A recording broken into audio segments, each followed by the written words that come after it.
अऊज़ु बिल्लाहि मिनश्शैतानिर्रजीम बिस्मिल्लाहिर्रहमानिर्रहीम नहमदु व नुसल्ली अला रसूलिल करीम अम्मा बाद अऊज़ु बिल्लाहि मिनश्शैतानिर्रजीम बिस्मिल्लाहिर्रहमानिर्रहीम। मेरे अजीज़ हमवतनों, मेरे भाइयों, मेरी बहनों, मुसलमान गैर मुस्लिम, मेरे बच्चों, अल्लाह ताला हमें कुरान पर अमल करने की तौफ़ीक़ अता फ़रमाए। अल्लाह ताला हमें कुरान को समझने की तौफ़ीक़ अता फ़रमाए। मैं कुरान का ये तशरीह थोड़ा सा करती हूँ। मैं भी ख़ुद ही तालिब इल्म हूँ, मैं कोई आलिमा नहीं हूँ। अल्लाह ताला तौफ़ीक़ दे कि अल्लाह ताला मुझे भी इस पर अमल करने की तौफ़ीक़ अता फ़रमाए और मेरे तमाम मुसलमान और गैर मुस्लिम तमाम बहन भाइयों को भी अल्लाह ताला इस पर अमल करने की तौफ़ीक़ अता फ़रमाए। कल मैंने 26 आयत तक पढ़ा था, आज इससे आगे मैं पढ़ रही हूँ।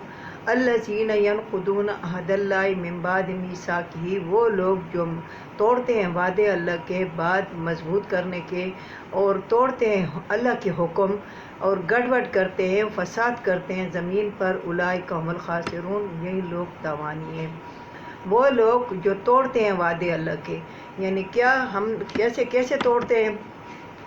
जब हम पैदा नहीं हुए थे, हमारे रूह पैदा हुए थे, तो हमारे रूह से अल्लाह ताला ने कसम ली थी, वादा लिया था कि मैं तुम्हारा रब नहीं हूँ। तो रूहों ने कहा था कालू भला, क्यों नहीं हमारा रब हो तुम।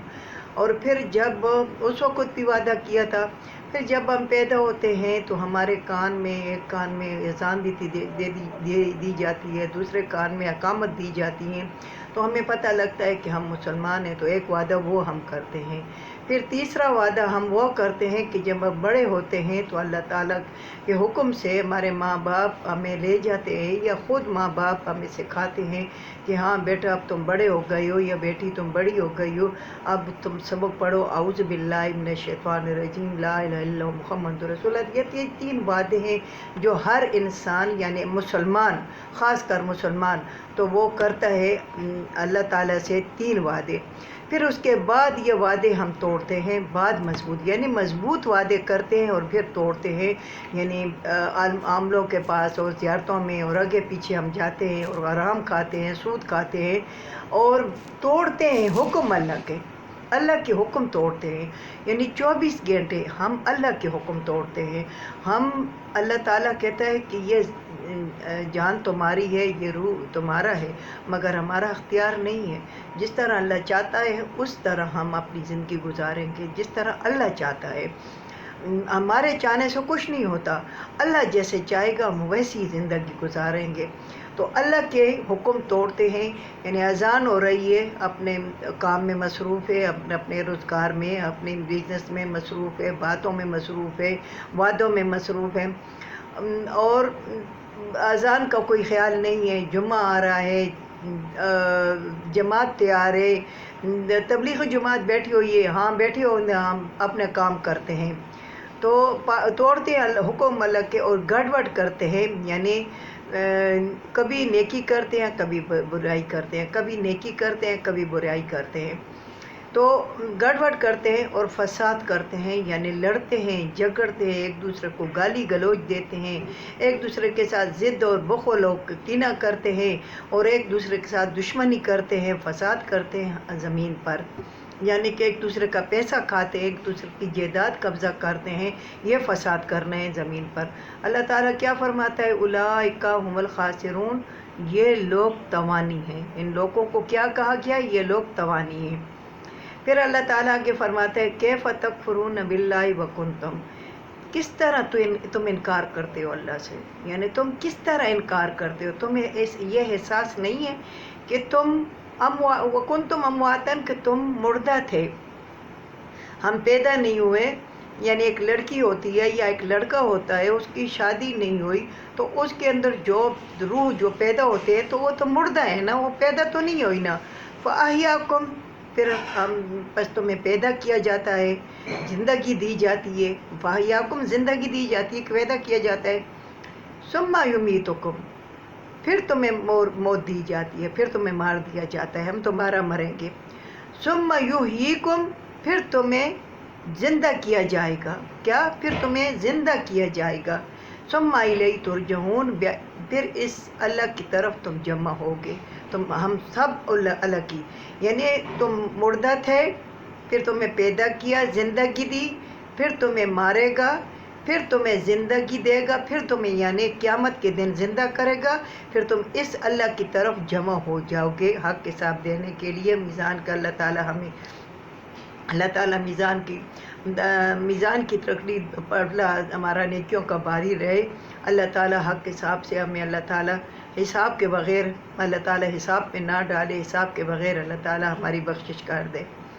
پھر آگے اللہ تعالیٰ فرماتا ہے کہ یعنی تم جمع ہو گئے، خواہ خواہ تم نے اپنے اعمالوں کا حساب دینا ہے، اگر نیکیاں کی ہیں یا برائیاں کی ہیں، اپنے اعمالوں کا حساب دینا ہے۔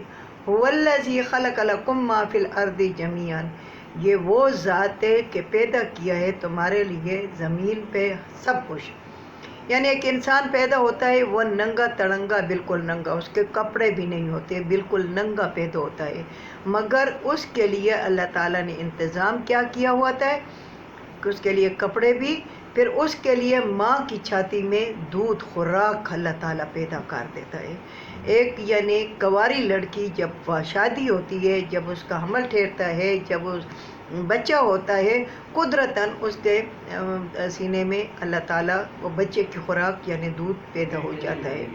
اسی طرح اور جو ہماری ضرورت زندگی ہیں وہ بھی اللہ تعالیٰ نے ہمارے لیے پیدا کی ہیں، یعنی وہ ذات ہے کہ پیدا کی تمہارے لیے زمین میں سب کچھ، جمیع سب کچھ، کھانا پینا، رہن سہن۔